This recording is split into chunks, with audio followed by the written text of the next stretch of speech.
Alors aujourd'hui, bon, sûrement que le direct va être moins émotionnel que celui du mois de décembre.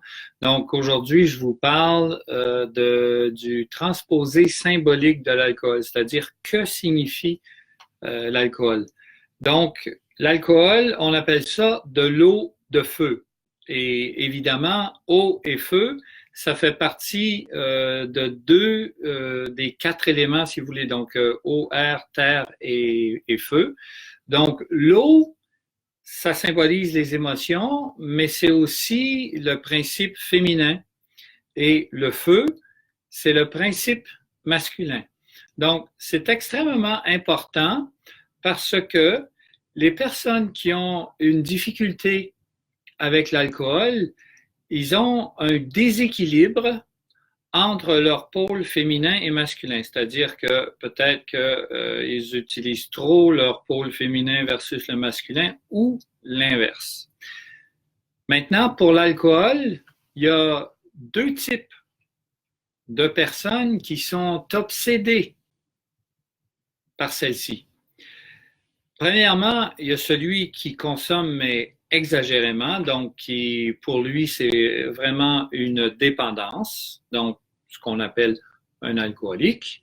Et le deuxième type de personne, et ça, il y en a plus qu'il y a d'alcooliques, ce sont des gens qui ne boivent pas du tout ou très peu, mais sont tout de même obsédés par l'alcool. Donc, on peut avoir un conjoint, une conjointe, les enfants par rapport au père, la mère, bon, peu importe. Tout le monde qui ne sont pas obsédés pour consommer l'alcool font partie du deuxième type.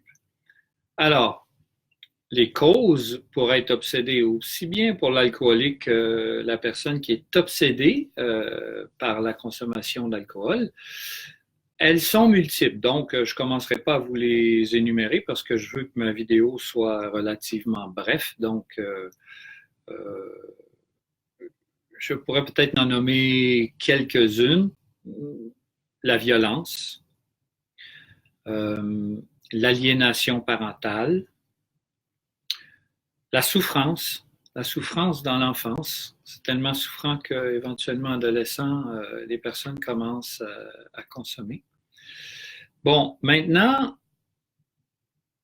les personnes qui sont facilement dérangées par l'alcool, pour elles, si elles sont avec un conjoint alcoolique, elles se sentent, si vous voulez, en état de supériorité. Mais souvent, ce qui se produit, c'est que ces personnes-là vont jouer au sauveur avec l'alcoolique. Et ce que j'ai vu très fréquemment, c'est que avant de se marier, le couple se fréquentait, l'homme était déjà alcoolique, la femme le savait, et la femme, elle s'est dit, non, non, non, je vais le changer.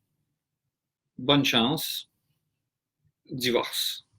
Alors, je vais le changer, ça veut dire je vais jouer au sauveur, puis finalement, la femme finit par se sentir victime de son mari parce qu'il n'a absolument pas changé sa consommation d'alcool. Bon, je connais une personne, mais je l'ai entendue plusieurs fois. D'accord? Je vais vous donner l'exemple. Elle me dit, j'ai une envie, un besoin irrésistible d'équilibrer mon féminin et mon masculin. Et comme par hasard, c'est une personne qui est obsédée par l'alcool. Donc, non pas alcoolique, mais bien obsédée par la consommation des autres. Ce qui veut dire que ce type de personne, au lieu de s'occuper d'eux, mais évidemment, ce que je vous dis aujourd'hui, probablement pour la majorité, vous avez, ce sont de nouvelles données, mais bon, transmettez-la, transmettez à vos amis, et ainsi de suite, c'est super important.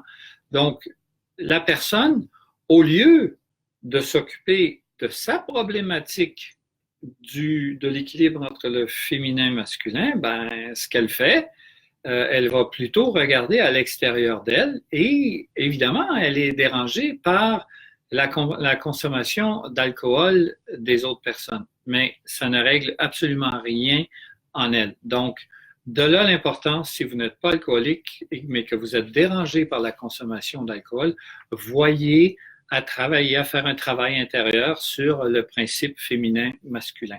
Donc voilà pour cette petite vidéo, ça me fait plaisir de vous l'offrir. Je vous souhaite une bonne continuation et puis au prochain live. Merci.